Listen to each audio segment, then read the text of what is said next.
वशर्रुल उमूरि मुहदसातुहा व कुल्लु मुहदसतिन बिदअह व कुल्लु बिदअतिन दलाला व कुल्लु दलालतिन फिन्नार। अऊज़ु बिल्लाहि मिनश शैतानिर रजीम। या बुनय्या अक़िमिस्सलाता वअमुर बिल मअरूफ़ वन्हा अनिल मुनकर वस्बिर अला मा असाबक इन्न ज़ालिका मिन अज़्मिल उमूर। व इज़ क़ाला लुक़मानु लिब्निही या बुनय्या ला तुश्रिक बिल्लाह इन्नश्शिर्का लज़ुल्मुन अज़ीम। रब्बि इश्रह ली सदरी वयस्सिर ली अमरी वहलुल उक़दतम मिन लिसानी यफ़क़हू क़ौली। अल्लाहुम्मा अरिनल हक़्क़ हक़्क़न वरज़ुक़ना इत्तिबाअह व अरिनल बातिला बातिलन वरज़ुक़ना इज्तिनाबह। आमीन या रब्बल आलमीन। इस दुनिया के अंदर सबसे बड़ा गुनाह, सबसे बड़ा ब्लंडर जो हम करते हैं वो अल्लाह के साथ शिर्क है, और सबसे बड़ी नेकी, सबसे भलाई वाला काम वो तौहीद की तरवीज है, तौहीद की अशात है। और इस तौहीद के मुकाबले में जितने अदियान बातिल हैं, जितने शिरकिया वहाम हैं, उनको छोड़ देना सबसे बड़ी नेकी और भलाई है। यही वो काम है जो अल्लाह के रसूल सल्लल्लाहु अलैहि वसल्लम अपनी ज़िंदगी का अहम तरीन हदफ समझ के उन्होंने उम्मत मुस्लिमा के अंदर ये भलाई के कामों को फैलाया। रसूलुल्लाह सल्लल्लाहु अलैहि वसल्लम जिस माशरे के अंदर अल्लाह सुब्हानहू व तआला उनको फरस्तादा करता है, भेजता है, वो मुआशरा शिर्क की अताटेर घनाइयों के अंदर डूबा हुआ था। हर वो काम जो अल्लाह के साथ बगावत के ज़िम्मे में आता है उसको वो फ़ख्र से अंजाम देते थे। गैरुल्लाह को पुकारने के लिए वो अपने मन घड़त लोगों को अपने सामने रखते, उनकी मूर्तियां बनाते, उनके सामने झुक जाते हैं। बज़ाहिर कहते थे कि हम दीन इब्राहीमी पे हैं, लेकिन इब्राहीम अलैहिस्सलाम की ज़िंदगी का पूरा नक्शा उनकी मुखालफत में आता था।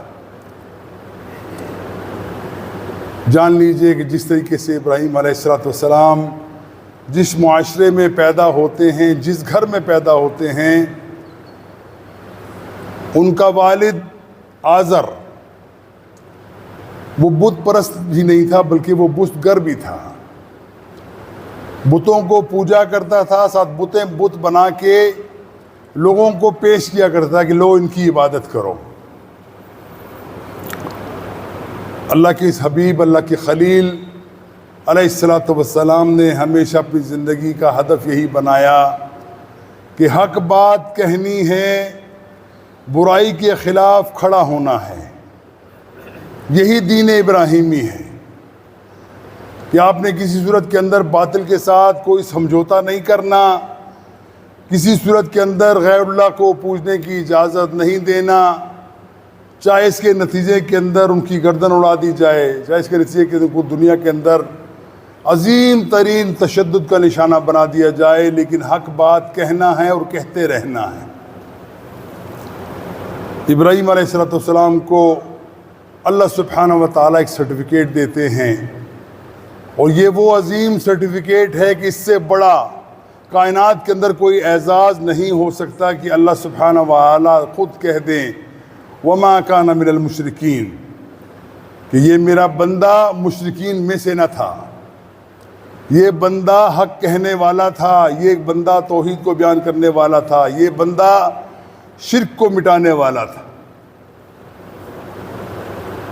ज़रा तसव्वुर कीजिए इस माशरे का, जिस माशरे के अंदर तमाम लोग अल्लाह के ख़िलाफ़ बगावत की हालत में मौजूद हों, और एक बंदा तने तन्हा बेसर सामा वो तैयार हो जाए, खड़ा हो जाए कि मेरी जान हाजिर है, जब तक मेरे जान में जान है, मेरी सांस चलती है, मैं अल्लाह की तौहीद के लिए सब कुछ करने को तैयार हूँ जो मेरे बस में है। और उसलूब कितना प्यारा है कि अपने अब्बू से कहते हैं ऐ या अबती, प्यार से, प्यार कर, ऐ मेरे अब्बा जान, आप जिन चीज़ों की पूजा करते हैं वो आपके अपने बनाए हुए हैं, और ये आपको कोई फ़ायदा पहुंचा नहीं सकते।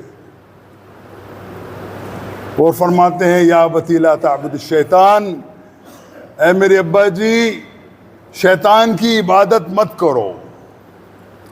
एक अल्लाह है जो हय्युल ला यमूत है, हमेशा से जिंदा है, कायम है, उसको कभी मौत नहीं आनी, आप उसकी इबादत करें। इब्राहीम अलैहिस्सलाम को समझाया जाता है, अच्छी नसीहतें की जाती हैं कि इब्राहीम जिस रास्ते पे तुम चल पड़े हो, ये मुआशरा हमारे पूरे उठान की नफ़ी करता है, हमारे तमाम मिजाज की, तमाम हमारे फ़लसफ़ों की नफ़ी करता है कि हम इन बुतों को जो हमारे वसीला हैं, हम इनको छोड़कर तुम्हारे एक उस खुदा की इबादत करें जिसको हम देख नहीं सकते। समझाया जाता है, साथ साथ बताया जाता है कि इब्राहीम अगर तुम इस चीज़ से बाज नहीं आओगे तो यकीनन तुम्हें इस काम की सज़ा दी जाएगी। वो सज़ा ऐसी होगी कि जो देखेगा इबरत हासिल करेगा कि इब्राहीम अलैहिस्सलाम को हमने समझाया, नहीं समझा, वो सज़ा दे दी। इब्राहीम अलैहिस्सलाम का मामला होता है, एक दिन वो यूं करते हैं कि उनके कबीले के तमाम लोग, ख़ास उनका सालाना जश्न है, उसके अंदर सब लोग वहाँ गए होते हैं और पीछे से वो माबद खाली होता है, वो जो बुतों से भरा हुआ वो जो पूरा उन्होंने मेला सजा रखा था वो खाली होता है। इब्राहीम अलैहिस्सलाम कुल्हाड़ा लेकर दाखिल हो जाते हैं और कुल्हाड़े से एक एक बुत के टुकड़े करना शुरू कर देते हैं। किसी की गर्दन तोड़ते हैं, किसी के बाजू तोड़ते हैं, किसी की टांगें तोड़ते हैं। अलगर्ज के हशर नशर हो जाता है उस बुतखाने के अंदर। और फिर हिकमत क्या है कि अपना वो आलाए कत्ल जिससे उनके माबूदों को कत्ल किया गया, वो बड़े सरपंच के कंधे पे रख दिया जाता है। अब लोग जब आते हैं, कोहराम मर जाता है। आप सोचिए जरा, अगर कोई शख्स ऐसा हो जो कहे कि जहां अल्लाह की इबादत के अलावा किसी और को पुकारा जाता है उसको मिटाना ज़रूरी है, वो अगर उसके ऊपर कोई इकदाम कर दे जो कि जायज़ और शरन इकदाम दुरुस्त हो, मानने वालों का क्या तसव्वुर होगा, उनकी जज्बात कितने मजरूह होंगे। मिसाल देते हैं, मिसाल ज़रा सख्त है लेकिन सुन लीजिए। हमारे बराबर बरी इमाम का एक मज़ार है, वहाँ पे अल्लाह की इबादत के अलावा इस शख्स के अंदर जो मुर्दा है, कब्र के अंदर है, उसकी इबादत की जाती है, उसको सजदे किए जाते हैं, उसे पुकारा जाता है, झंडे चढ़ाए जाते हैं, चढ़ावे चढ़ाए जाते हैं, मुनाजात की जाती हैं, रुकू सुजूद किया जाता है। ये अल्लाह के दीन के खिलाफ बगावत है। कोई बंदा अगर वहाँ पे कोई अगर गड़बड़ ऐसी कर दे तो सोचो हाल क्या होगा। यकीनन वो लोग जो शायद नमाज ना पढ़ते हों, जिनको दीन का कोई पता ना हो, लेकिन जब पता चले कि हमारे इबादत खाने को बिगाड़ दिया गया है तो उनके जज्बात अपने कंट्रोल में नहीं रहेंगे। बिल्कुल ऐसा ही इब्राहीम अलैहिस्सलाम के ज़माने में होता है। लोग आए, देखा बुत सारे औंधे पड़े और पूछा गया तो सब समझ गए कि हमारे इलाके में एक बंदा ऐसा है जिसका नाम इब्राहीम, युकालु लहू इब्राहीम, ये हमेशा हमारे बुतों के खिलाफ बात किया करता था, यकीनन ये काम उसी का किया हुआ है। नतीजे पे पहुंच जाए एकदम से। इब्राहीम को हाजिर किया गया और इब्राहीम से पूछा गया, इब्राहीम ये हमारे बुतों का हशर किसने किया है? तो इब्राहीम कहते हैं, हंसते हुए कहते हैं, ऐ लोगों, तुम्हारी अकल काम नहीं करती, जिनको तुम पुकारते हो, जिनको तुम सिजदे करते हो, और उनसे पूछो कि ये किसने किया है। अगर वो बोल सकते हैं, अगर उनके पास गोयाई है तो वो बोल सकते हैं। और ये भी देखो कि आलाए कत्ल किसके पास है। सबूत चाहिए ना तुम्हें, तो सबूत तुम्हारे सामने मौजूद है कि जो बड़ा परोहत है तुम्हारा, जो तुम्हारा बड़ा पादरी है, उसके कंधे के ऊपर आलाए कत्ल भी मौजूद है। तो मुझे क्या कहते हो, पूछो उनसे। कहा गया, इब्राहीम अजीब बात है, तुम्हें मालूम है कि ये बोलते नहीं हैं, तुम्हें मालूम है कि ये सुनते नहीं हैं, तुम्हें मालूम है कि ये हरकत नहीं कर सकते, ये हम कैसे कह दें कि उन्होंने किया है। फिर कहा, तुफ़्लकुम, तुफ़ है तुम्हारे ऊपर कि अल्लाह ताला ने तुम्हारी अक्लों को सलब कर दिया है, तुम जानते बूझते हुए भी इस रास्ते पे चलते हो जो रास्ता तुम्हें गुमराही की तरफ और जहन्नुम की तरफ लेके जाने वाला है। अगर तुम वो बोल नहीं सकते, सुन नहीं सकते, हरकत नहीं कर सकते, तो किसको पुकारते हो? क्यों पुकारते हो? किस लिए पुकारते हो? अब ये इतनी बड़ी सजा है जिसके लिए यकीनन उस शख्स को जिंदा छोड़ना मुमकिन नहीं है, क्योंकि उनकी तमाम तवज्जो, तमाम मोहब्बतें अपने बुतों के साथ हैं। बुतों से वो तमन्ना रखते हैं कि ये बुत ही हमारा काम करने वाले हैं। और आज भी हमारा हाल वही है जो काम इब्राहीम अलैहिस्सलाम छोड़ कर गए थे। जिस तरीके से बुतों को उन्होंने तबाह बर्बाद करके इनके ऊपर एक सब कर दिया था कि तुम जाहिल हो, तुम अल्लाह ताला के दुश्मनों में शुमार होते हो, अगर आज भी तुम ऐसा करोगे तुम्हारे साथ हाल यही होने वाला है। आज आप देख लो, किसी मज़ार पे चले जाओ, आपको मालूम हो जाएगा किस तरीके से वहाँ पे गैरुल्लाह की इबादत की जाती है, किस तरीके से वहाँ पे उनके सामने सजदा ज़ेर हुआ जाता है, कैसे झुका जाता है। मस्जिद में आते हैं कोई दिल पसीजता नहीं है, दिल नरम नहीं होता। वहाँ पे जब आप जाके देखते हैं कि बंदा खड़ा है, वो रो रहा है, उसका दिल नरम हुआ है, अल्लाह के सामने नहीं, गैरुल्लाह के सामने, जिसकी कोई सनद उसके पास मौजूद नहीं। और अगर मना किया जाए, एक वही काम, वही बात जो इब्राहीम को कही थी, इब्राहीम तू जानता नहीं है हमारी ये बुत हैं, हमारे माबूद हैं, ये हमें अल्लाह के करीब करने वाले हैं, तू उनके खिलाफ बोल के अपनी जिंदगी को क्यों दांव पे लगाता है? रुक जा। आप जरा मना तो करके देखिए किसी को।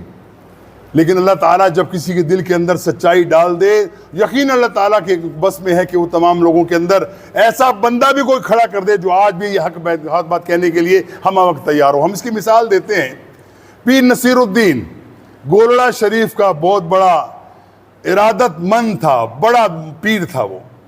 अल्लाह ताला ने उसकी ऐसी, अल्लाह ताला ने तरबियत, ऐसा मामला हुआ कि वो खुद खड़ा हो गया, कहने लगा कि जो जिनकी तुम इबादत करते हो, हमारे बाप दादा को पूछ के खाते हो, तुम्हारे पेटों में उनका दिया हुआ माल जाता है और तुम समझो कि वो हमारी मदद करेंगे, भूल जाओ, ये सब धोखा है। और ये भी कहता है कि मुझे ये ना समझो कि मैं कोई आम आदमी हूं, मैं भी बड़ा गद्दी वाला पीर हूं मैं। लेकिन जब हक बात कहने की आती है तो हम समझते हैं कि अपने दादा की कब्र को बेचकर सारी जिंदगी हम खाते रहे, और हमें ये लगता है कि ये हमारा अंजाम कहीं वही ना हो जाए जिससे पहले मुशरिक का होता रहा है। बच जाओ इस काम से। जिन लोगों को ये उम्मीद है कि वो तुम्हारा काम बना देंगे, बिगड़ी बना देंगे, तुम्हारे मसाइल हल कर देंगे, पूछो अगर ऐसा मामला है तो वो खुद क्यों नहीं लेते, खुद तमाम वो चीजें हासिल क्यों नहीं करते जिनका तुमसे वादा करते हैं। तुम्हारे यहाँ कोई बीमार हो जाए, पीर साहब की कब्र पे जाके दुआ करो, वहां का वो खुर्दा जिसको कहते हैं, वो नमक रखा है, वो उठा के खा लो, अल्लाह तुम्हें शिफा दे देगा, ये तसव्वुर। लेकिन पीर साहब जो खुद जब बीमार होते हैं तो वो जाते हैं, बड़े से बड़ा टॉप का डॉक्टर देखते हैं, उससे इलाज करवाते हैं, बेहतरीन टेस्ट करवाएंगे, पता चले मसला क्या है। उनको फिर वो खुर्दा क्यों नहीं दिया जाता, उनको वो दवाई क्यों नहीं जाती जो तमाम दुनिया के लिए तरियाक बना के रखी जाती है कि ये नमक खा लो, और ये जो हमारा जो जहाँ पे तमाम किस्से और हलवे मांडे पड़ते हैं, ये खा लो, अल्लाह तुम्हें शिफा दे देगा। अपने लिए वो नहीं है, वो आम आवाम के लिए है कि वो आए, अपने आप को धोखे में रखें, उनके पेटों के अंदर वो डालें जिससे पहले मुशरिक डालते रहे, वही डालते हैं वो लोग। अगर इसके लिए आप बात करने को उठ जाएंगे तो इसका मतलब है यकीनन आपने उनके तमाम दीन के बुनियादी असासे को हिला के रख दिया है, वो आपको कभी भी माफ नहीं करेंगे।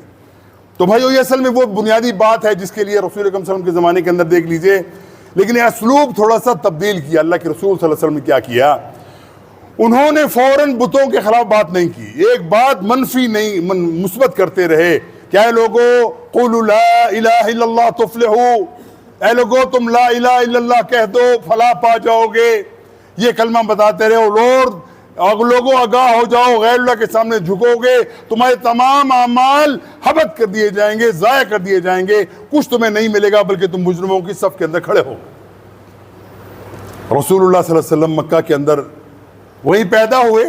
अब उनको मालूम है उनकी कौम क्या करती रही है, किस तरीके से पूरे अरब के बड़े बड़े बुतों को ला के यरगमाल बना के काबा शरीफ में रखा गया।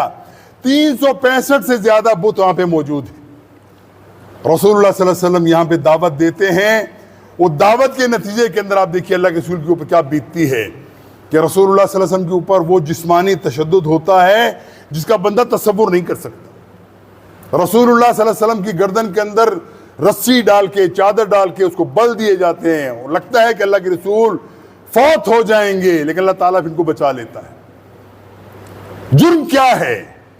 ये वही बंदा है जिसको तमाम कुरैश कहते हैं और अब भी कहते हैं कि ये सादिक है, ये अमीन है, ये बेवाओं की खिदमत करने वाला है, ये यतीमों के हाथ पे, सर पे हाथ रखने वाला है, ये बेकसों की इमदाद करने वाला है।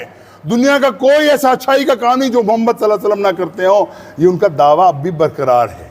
लेकिन जहां पे आ जाए अकीदे की बात, नहीं, मोहम्मद हमारे दीन को, हमारे अजदाद के दीन को हमसे छीनना चाहता। रसूल अकरम सल्लल्लाहु अलैहि वसल्लम की 13 साल जिंदगी, मक्का की जिंदगी सिर्फ एक नुक्ते पे मुर्तकिज थी। ऐ लोगों, एक अल्लाह की इबादत के लिए तैयार हो जाओ। ऐ लोगों, तमाम उन चीज़ों से अपने आप को बचा लो जो तुम्हें अल्लाह से दूर करें। ऐ लोगों, अगर तुम चाहते हो कि अल्लाह ताला तुम्हें अता करे, रुक जाओ उस काम से जो अल्लाह के साथ बगावत के ज़िम्मे के अंदर आती है। और सबसे बड़ी बगावत यह है कि तुम शिर्क के अंदर मुब्तला हो। उन लोगों की इबादत करो, उन चीज़ों की इबादत करो, उनके सामने झुको जिसके लिए कोई सनद तुम्हारे पास नहीं है और तुम कहते भी ये हो कि दीन इब्राहिमी पे हो। कौम नहीं मानती। रसूलुल्लाह सल्लल्लाहु अलैहि वसल्लम मेहनत करते हैं। अल्लाह के रसूल के साथी बहुत कम हैं, थोड़े हैं, ना तमा हैं, मिस्कीन हैं, बेचारे लाचार हैं। बहुत कम लोग ऐसे हैं जो खुद कफील हैं उसके अंदर। उनके खुद कफील लोगों में आप देख लीजिए, हज़रत उस्मान रज़ी अल्लाह ताला अन्हु मुसलमान होते हैं, अल्लाह ताला उनको बड़ा माल दौलत दिया है। उसके मुकाबले में आले यासिर को देख लीजिए, मुसअब बिन उमैर को देख लीजिए, बेशक वो अच्छे बाप का बेटा है, ये अच्छे चाचा का भतीजा है। खब्बाब बिन नर्द को देख लीजिए, मेहनतकार है, खुद मेहनत करके रोजी कमाने वाला है, कोई उसके ज़ाती वसाइल नहीं। बिलाल को देख लीजिए, वो गुलाम है, और गुलाम भी किसका है? अबू जहल का गुलाम है। जब ये कलमा पढ़ लेते हैं तमाम लोग, अल्लाह के रसूल के दस्तो बाजू बनते हैं, तो बनते साथ इनके ऊपर तशद्दुद की एक लहर जारी कर दी जाती। हर शख्स को इतना रुलाया जाता है, इतना सताया जाता है, इतनी तशद्दुद किया जाता है कि बंदा कांप जाए कि ये क्या हो रहा है। नक्शा आपके सामने कुछ रखना चाहता हूँ, क्या रखूँ, क्या बताऊँ कि हमारे दिलों के अंदर वो अगर जज्बा पैदा हो जाए। रसूलुल्लाह सल्लल्लाहु अलैहि वसल्लम तशरीफ फरमा है, कहीं निकलते हैं, कहीं जाने के लिए तैयारी पकड़ते हैं, रास्ते में देखा अबू जहल जुल्म कर रहा है आले यासिर के ऊपर, कोड़े मार रहा है, सख्त गर्मी के अंदर उनको जमीन पर लिटाया हुआ है, जो चाहे करता है वो देता है, उनको मुसीबतों में मुब्तला करता है।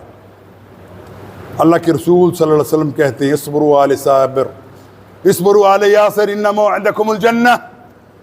आले यासिर, सब्र करो, तुम्हारी इस कुर्बानी का नतीजा अल्लाह ताला तुम्हें जन्नत की सूरत के अंदर अता करेगा। और ये मामला सिर्फ यहीं तक नहीं रहता। सुमैया जो इस्लाम की पहली शहीदा हैं, उनको जमीन पे लिटा दिया जाता है। अबू जहल हाथ में बुत लेके आता है और कहता है कि बोल ये मेरा रब है। सुमैया कहती है मैं इसको मानने को तैयार नहीं हूं, कभी नहीं बोलूंगी, मेरी जान क्या, अगर तू मालिक है, हम तुम्हारे गुलाम हैं, जान ले सकते हो, मेरी जुबान तुम नहीं मुटवा सकते, मुझसे ये एतराफ नहीं करवा सकते कि हम तुम्हारे बुतों को हम अच्छा बुरा नहीं कहेंगे। ये बातिल हैं, बातिल रहेंगे और बातिल ही हम कहते रहेंगे, नहीं मानते। इनकी दोनों टांगों को, दोनों बाजुओं को रस्सों से बांध के चारों तरफ ऊंटों को मुखालिफ सिमत के अंदर दौड़ा दिया जाता है, जिस्म के बरखचे उड़ जाते हैं। तसव्वुर करिए थोड़ा सा वो जुल्म की कैसी इंतहा होगी कि जिस्म के टुकड़े हो गए, लेकिन कहने वाले कहते हैं कि अल्लाह ना अब्दुल्लाह, हम अल्लाह के अलावा किसी की इबादत नहीं करते। जिस्म है कुर्बानी देकर गवाह बन गया कि हमने अल्लाह ताला की तौहीद को हर सूरत के अंदर बयान करना है, उससे पीछे सरे मुंह अपने आप को पीछे नहीं करना। बिलाल को देख लीजिए, बिलाल कौन है? शरीफ आदमी है, अपने आका का तमाम हुक्म मानने को हमा वक्त तैयार रहता है, अपने आका की कभी हुकूमतदारी नहीं करता, सरवाज है, गुलाम है, वो उसकी ममलूक है, अपने मालिक का जो उसका आका है उसकी वो मिल्कियत है।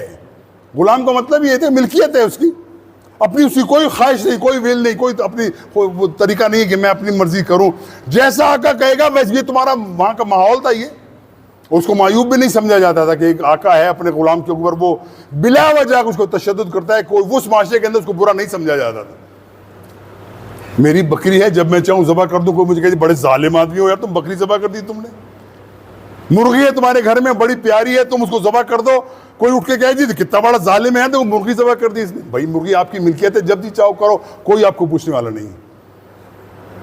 बिलाल को ज़मीन पे लिटा दिया जाता है, शदीद किस्म की गर्मी है, और पत्थरों को दहकाया जाता है कोयलों से। वो कोयले भी दहकते हैं, पत्थर भी दहक जाते हैं, बिलाल को उसके ऊपर लिटा दिया जाता है, और उसके बाद धुरे मारे जाते हैं, उनको तजलीद किया जाता है। और हाल ये है कि बिलाल के मुंह से सिर्फ एक लफ्ज निकलता है, अल अहद अल अहद अल अहद, एक अल्लाह को मानने वाला हूं और किसी को नहीं मानता। आलम यह है कि बिलाल के जिस्म से निकल के चर्बी उन अंगारों को बुझाती है। जरा अपना हाथ जरा किसी तवे पे रख के देखिए ना, कोई देगची के अंदर सालन पक रहा हो, जरा उसके जिस्म उसके बॉडी के एक उंगली लगा के देखिए, आपको मालूम होगा कि क्या हाल है इसका, ये अंदर से क्या कहती है तुम्हें। अगर बिलाल को ऐसे लिटा दिया जाए, उसके जिस्म से चर्बी निकले, पिघल के वो कोयलों को ठंडा कर दे, लेकिन कहने वाला कहे मैं एक अल्लाह को मानने वाला हूं, अबू जहल तुम कुछ भी कर लो, मैं पीछे हटने वाला नहीं हूं, ये जान मेरे पास अल्लाह ताला की इमानत है, दे देंगे उसको। हमें आसानी में दीन मिल गया ना, हमने कोई मेहनत की है कभी ये हुआ है कि हमने कलमा पढ़ने की वजह से हमारी पिटाई हो गई हो? नहीं, आज तो कलमा पढ़ोगे भाई तो बड़े सूफी साहब हैं, ये तो बड़े नेक हैं, सुबह शाम अल्लाह का विर्द करने वाले हैं, अल्लाह का जिक्र करने वाले हैं, आपको कोई क्या कहेगा। लेकिन एक वो जमाना है, जैसे ही कलमा पढ़ा तमाम किस्म की सहूलतें ले ली गई। मुसअब बिन उमैर का हाल देखिए। मुसअब बिन उमैर वो शख्स है, इसके जोड़े शाम से सिल के आते हैं, दुनिया की बेहतरीन खुशबुएं मुसअब बिन उमैर इस्तेमाल करता है। मुसलमान हो गया, कलमा पढ़ लिया, अल्लाह के रसूल का साथी बन गया।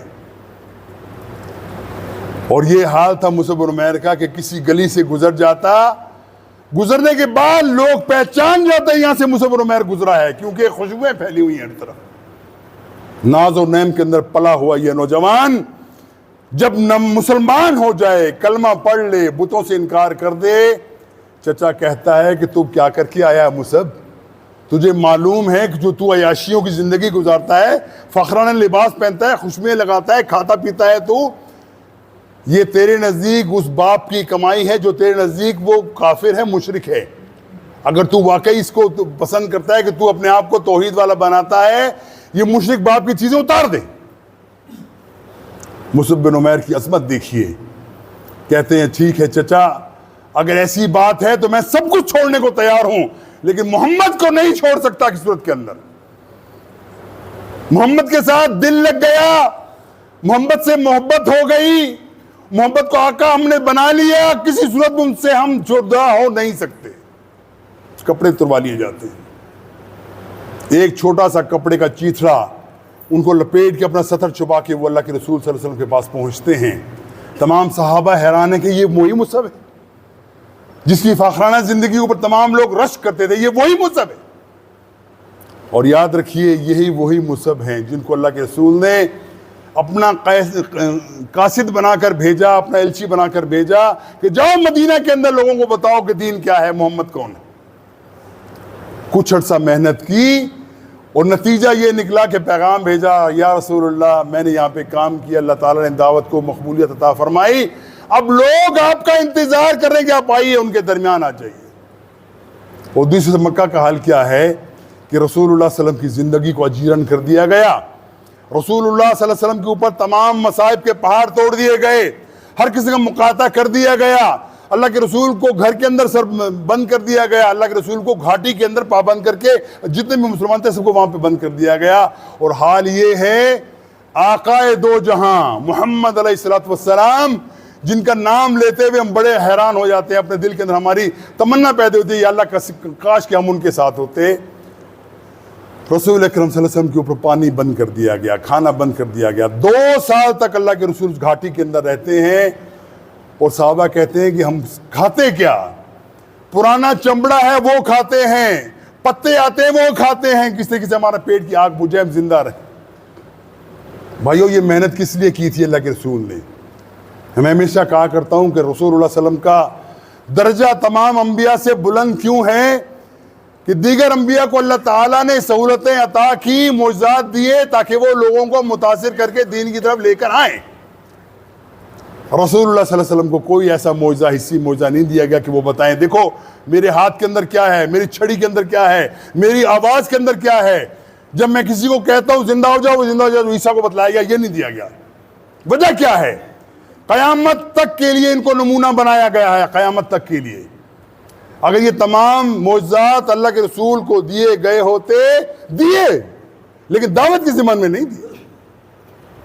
अगर ये दिए गए होते तो मेरे और आपके पास ये दलील होती, अल्लाह हम क्या करते, हमने कैसे दावत देनी थी। अल्लाह के रसूल की तो ताईद, अल्लाह के रसूल को तो आपकी ताईद हासिल थी। कोई मसला आता आप उनको बचा लेते, फरिश्ते नाजिल होकर उनकी ताईद कर देते, कोई बंदा उनके सामने ठहर ना पाता। लेकिन यहाँ पे क्या है कि हर मुश्किल इनके ऊपर आती है, हर कड़ी घड़ी आती है। भूख है, अफलास है, बच्चों का मामला है, 2 बेटियों को तलाक हो जाती है। क्यों? ये दीन के ऊपर हैं, वो बेदीन हैं, वो काफिर हैं, कुरैश हैं, इनके अपने खानदान के लोग हैं, तलाक हो गई। रसूलुल्लाह सल्लल्लाहु अलैहि वसल्लम ने अपनी ज़िंदगी ऐसे गुजारी है भाइयों, हम भी उसी रसूल के मानने वाले हैं। शर्म आती है हमें ये कहते हुए कि हम उस रसूल के मानने वाले हैं, उन सहाबा के तरीके पे चलने वाले हैं जिन्होंने पूरी ज़िंदगी कुर्बानी देकर ये तमाम मामला हासिल किया। और बात यही नहीं है, खब्बाब बिन अरत का मामला तो अजीब सा है, समझ नहीं आता कैसे कैसे लोग, अल्लाह ताला ने कैसी उनकी तरबियत की, किस तरीके से ईमान को उनके दिलों के अंदर बसा लिया। ऐलान हुआ कि खब्बाब बिन अरत जो लोहार का काम करते थे, इनको सजा दी जाए, इबरत बनाई जाए, मक्का के अंदर सबको पता चल जाए कि जो हमारी बुतों की मुखालफत करता है उसका हाल हम क्या करते हैं। सूली पे चढ़ाने का इंतजाम कर दिया पब्लिक के अंदर, ये आज देखो हमारे बुतों के गुस्ताख को हम सजा देंगे, सब लोग इकट्ठे हो जाएं। यहां पे एक अजीब सा वाक़या होता है। खब्बाब बिन अरत जब उनको लाया जाता है, पता चला कि खब्बाब बिन अरत रो रहे हैं, उनकी आंखों में से आंसू हैं। थप्पी कसी लोगों ने, हाँ निकल गई तौहीद, मोहम्मद के साथी बनने चले थे, अब मौत सामने आई तो रोने लगे, ये हाल है तुम्हारा, ये है ईमान तुम्हारा। खब्बाब बिन अरत कहने लगे, है लोगों तुम्हें मालूम नहीं कि मैं क्यों रोया, तुम्हें मालूम अंदाजा नहीं कि तुम मुझे सजा देना चाहते हो, मेरे आंसू क्यों निकले। कहने लगे ये एक जान है, मैं अल्लाह के रसूल के दावत के ऊपर कुर्बान करता हूं, रोता इसलिए हूं कि एक जान दी थी, अल्लाह तूने ले ली, 100 जाने मुझे दे, 100 जिंदगियां दे, सब कुर्बान कर दूंगा, अल्लाह के रसूल की दावत से पीछे नहीं हटूंगा।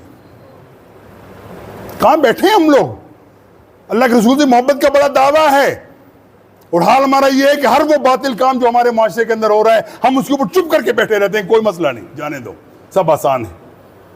तो दीन का नास ऐसे ही तो बिगड़ा, और कैसे बिगड़ा। आज दुनिया के अंदर अरबों मुसलमान हैं, हालत उनकी क्या है, जिल्लत रसोई के मुकद्दर नाम बने हुए वो लोग, कोई दुनिया के उनको पूछने वाला नहीं है। और दूसरी बात ये भी समझ लीजिए, ऐसा नहीं है क़यामत लिखा जी अल्लाह ताला हमारे पास तो कुछ था ही नहीं, हम क्या करते, हमारे पास ताकत भी नहीं थी, कुव्वत भी नहीं थी, वसाइल भी नहीं थे, हम क्या करते। ये सब चीजें मुहैया कर दी गई, माल भी दिया, अफरादी कुव्वत भी दी, पैसा भी दिया, असलहा भी दिया, ज़हीन व फतीन लोग भी दिए, सब कुछ है तुम्हारे पास, लेकिन तुम अल्लाह के बागी हो, अल्लाह के दीन से दूर रहने वाले हो, अल्लाह के रसूल की सुन्नतों को भुला देने वाले हो, रसूलुल्लाह सल्लल्लाहु अलैहि वसल्लम के सहाबा की जिंदगी को भुला बैठे हो। नतीजतन क्या है, खसरत दुनिया वल आखिरा, दुनिया भी तुम्हारी तबाह है, आखिरत भी तुम्हारी तबाह है। अंदाजा करो आज फ़लस्तीन में क्या हो रहा है, मुसलमान ही है ना भी। सोचो मेरा बेटा मेरे सामने मार दिया जाए, मेरी बीवी के साथ बेहुरमती कर दी जाए, मेरी माँ को जिंदा जला दिया जाए, सब्र करोगे? नहीं। ओ बाप है मेरा, मेरी माँ है, मेरी बहन, मेरा बेटा, वो कौन है जिनका जुर्म सिर्फ ये है कि वो अल्लाह का नाम लेने वाले हैं। उनका जुर्म ये है कि अल्लाह पहले मस्जिद जो कुबा है, मस्जिद अक्सा जो है, उसकी हिफाजत के लिए अपने तन मन धन कुर्बान करने को लगे हुए, कोई परवाह नहीं।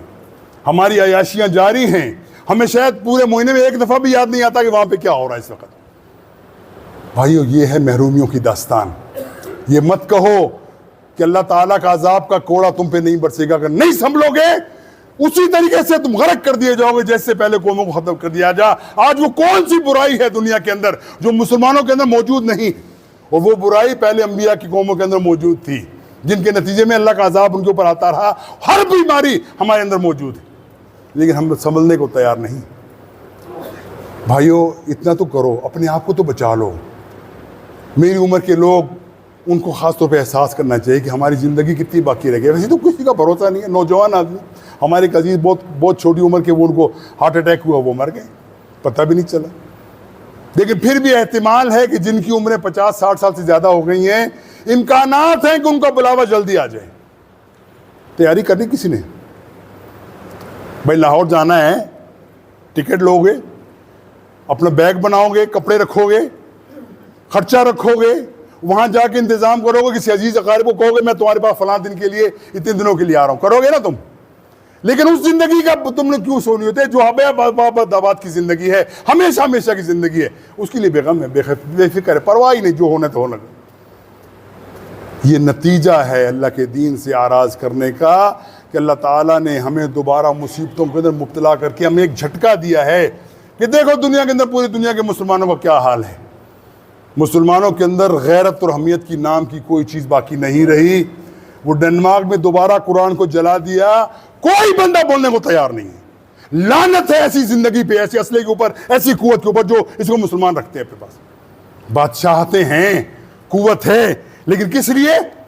वो हिंदुओं का मंदिर बना दो अपने पास, उनको खुद दिल खुशी के लिए कर लो, अपने आप को लिबरल साबित करो, हम तो लिबरल हैं जी, हम तो तमाम लोगों का एहतराम करते हैं, बना दो। और हाल क्या है कि रसूलुल्लाह सल्लल्लाहु अलैहि वसल्लम की ज़िंदगी के आखिरी चंद लम्हे हैं। अल्लाह के रसूल एक इरशाद फरमाते हैं, इस्माओ, ऐ लोगों सुनो। क्या सुना? अल्लाह के रसूल फरमाइए।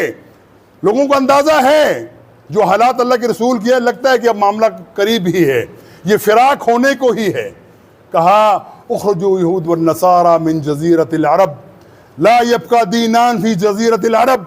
ऐ लोगों आगाह हो जाओ, जज़ीरतुल अरब के अंदर कोई यहूदी, कोई नसरानी, कोई हिंदू, कोई सिख ना रहे, कोई मुशरिक यहाँ पे ज़िंदगी ना गुजारे। और कहा ला यबका दीनान फी जज़ीरतिल अरब, इस जज़ीरत अरब के अंदर दो दीन कभी ना रहे, एक दीन रहेगा, वो इस्लाम का दीन है।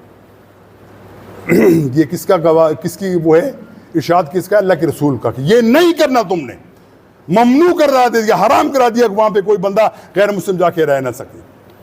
और अब क्या हो रहा है आपको मालूम है? यहूदियों को आज़ादी है, वो आएँ जहाँ मर्जी घूमें, मस्जिद नबी में आएँ, मक्का मुकरमा में आएँ, घूमें फिरें, कोई पाबंदी नहीं, आओ मर्जी है, लिबरल है हम। हमने उनको याद रखना है, उनके साथ ताईद हासिल करनी है। जो अल्लाह और अल्लाह के रसूल के दुश्मन है उनको नाराज नहीं कर सकते। अल्लाह नाराज होता है तो होता रहे। अरबों रुपए लगा के अमारात के अंदर बुत खाना बना दिया गया, जिसके अंदर वो तमाम बादशाह सलामत लानतुल्लाह अलैहिम वो आते हैं, उनकी ताईद करते हैं। फिर अल्लाह से दुआ मांगते, अल्लाह हमारी दुआएं कबूल कर ले, अल्लाह ताला हमारे ऊपर रहम कर।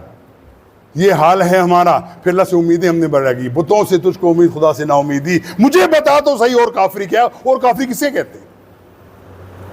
लेकिन हम कभी समझने को तैयार नहीं, सोचने को तैयार नहीं, ये नहीं देखने को तैयार कि आज हमारी अगर मौत आ जाए हम क्या जवाब देंगे अल्लाह को।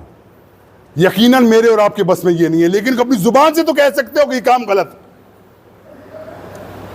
लेकिन भाइयों, जिस वक्त ज़मीर मर जाएं और एहसास ये ना हो कि हमने अल्लाह के सामने पेश हो के एक एक लम्हे का हिसाब देना है, ऐसी ज़िंदगी फरामोशी की गुजारता है कि हम आदी हो चुके हैं। कोई बात नहीं, अपने हाथों से अपने अजीज़ों को दफनाते हैं, देखते हैं कि ये बंदा दुनिया के अंदर बड़ा अकड़ के चलने वाला था, बड़ा मालदार था, साहिब जायदाद था, औलाद थी, ओहदा था इसके पास। आज इसका हाल ये है कि अपने ऊपर बैठी हुई मक्खी को भी नहीं उड़ा सकता, मोहताज है। हम नहलाएंगे, हमको कफनाएंगे, हम उसको दफनाएंगे, इसके पास कुछ भी नहीं रहा। हमें ये एहसास अपना है कभी कि हमारे साथ भी ऐसा कभी हो सकता है? नहीं है। ईमान और यकीन ख़त्म हो गया, ना होने के बराबर हो गया। कुछ लोगों के अंदर ईमान मौजूद है, वो चीखते चिल्लाते रह जाते हैं, लेकिन उनको कोई पुकार सुनने को तैयार नहीं होता। हजरात, अपने आप को दुरुस्त कर लीजिए। मैं हमेशा कहा करता हूँ, किस्से कहानियाँ सुनाने वाली और जगह बहुत है कि आपको खुशखबरियाँ देंगे, ये भी कर लो, वो भी कर लो, बस कलमा पढ़ लिया तुम, जन्नत तुम्हारे बाप का हक है, तुम जो चाहे करो। ऐसा नहीं है कभी भी। आपको साबित करना पड़ेगा कि आप कलमे के ऊपर कारबंद हैं। इन्नल्लज़ीना क़ालू रब्बुनल्लाह सुम्मा इस्तक़ामू ततनज़्ज़लु अलैहिमुल मलाइकतु। ऐ लोगों, जिन्होंने कह दिया कि हमारा रब है, वो हमें पालने वाला है, उसके ऊपर ईमान, उसके ऊपर जम गए, उसके ऊपर जमना जरूरी है। सिर्फ कलमा पढ़ना नहीं जरूरी। कलमा पढ़ोगे, दूसरा स्टेप अगर नहीं किया तो पहला कलमा भी तुम्हारा जाया हो जाएगा। तुम उसका भाव दुनिया के अंदर मुसलमान बेशक कहलाओ तुम, लेकिन क़यामत वाले दिन उसको पूछा तुमने किया क्या, कलमा तुम्हें क्या कहता था? अल कलमा ने जो तुम्हें हुक्म दिया तुम उसकी मुखालफत की और कलमा तुम लेके आ गए हो मेरे पास। मैं फतवे की बात नहीं कर रहा, ईमान की बात कर रहा हूँ। ये अपने दिल को टटोल के देखो कि हमारे दिल के अंदर ईमान की किस दर्जे के अंदर हम बैठे हुए हैं। ईमान हमारा कितना है जो हमें डोमिनेट करता है, हमारे ऊपर उसने पावर रखी कि सिर्फ हिलना नहीं। कि तू ईमान वाला बंदा है, वो तेरे लिए साथ जायका जिंदगी का तमाम हिसाब बता गया, तुम्हारा नामुल अमल, तुम्हारा तरीकाकार बतला दिया। इस तरीके पे चलोगे तो तुम्हारा ईमान तुम्हें फायदा देगा और हकीकी ईमान कहलाएगा भी वो। अगर ऐसा नहीं करोगे अपने आप को धोखे में मुब्तला कर दोगे, कुछ भी नहीं करोगे। भाइयों, मुझ समेत हम दुआ करते हैं अल्लाह ताला हमारे दिलों के अंदर वो हकीकी ईमान पैदा कर दे कि हमारी गैरत जो है वो सिर्फ दीन के लिए हो, दीन के लिए जिए, दीन के लिए मरे। इन्ना सलाती व नुसुकी व महयाया व ममाती लिल्लाहि रब्बिल आलमीन। ये वो दुआ है जो नबी पढ़ा करते थे कि अल्लाह इन्ना सलाती व नुसुकी, मेरी नमाज, मेरी कुर्बानी, मेरी तमाम नेकियां लिल्लाहि रब्बिल आलमीन, अल्लाह सिर्फ तेरे लिए हैं, तुझे राज़ी करना है हमें। ये चीज़ें हम भुला बैठे, नतीजतन अजाब का कोड़ा पे दर पे मुसलमानों की पीठ पे बरसता रहा। हमारे बच्चे कत्ल होते रहे, हमारी औरतों की आबरूएं लुटती रहीं और अपने घर के अंदर बैठे हम अल्लाह अल्लाह करते रहे। वो भी कितने हैं? एक महदूद अंदाजे के मुताबिक पूरे पाकिस्तान के अंदर तकरीबन 70% लोग नमाज भी पढ़ने के कायल नहीं है। 30% हैं वो कभी आ जाएं, वो भी कभी कहाँ पढ़ते हैं। लेकिन मस्जिदों के अंदर आप देख लो, पूरे मुआशरे के अंदर देख लो, पूरा मोहल्ला देख लो, हज़ारों की आबादी से तमाम मस्जिदों में देखो वही 2 4 8 बंदे बैठे होते हैं, उसके अलावा नहीं होता। मुसलमान हैं कहने को, अल्लाह के रसूल की शहदाई हैं, आशिक हैं अल्लाह के रसूल के, लेकिन नमाज पढ़ने के लिए नहीं आते। और कभी आए भी तो जुमे वाले मुसलमान हैं। और फिर ऐसे लोग हैं जो रमज़ान के मुसलमान हैं। और कुछ बदबख्त तो ऐसे भी हैं जो सिर्फ ईद के मुसलमान हैं, ईद पे नमाज पढ़ने जाएंगे, बाकी नहीं पढ़ते। फिर कहते हो कि अल्लाह ताला की तुम्हारे ऊपर रहमत नाजिल हो, अल्लाह की मदद तुम्हारी हो, अल्लाह तुम्हारी दुआएं कबूल करे। इस धोखे से निकल जाओ कि अल्लाह को धोखा तुम नहीं दे सकते। हस्बुनल्लाहु व निअमल वकील, हस्बुनल्लाहु व निअमल वकील, व आखिरु दावाना अल्हम्दुलिल्लाहि रब्बिल आलमीन।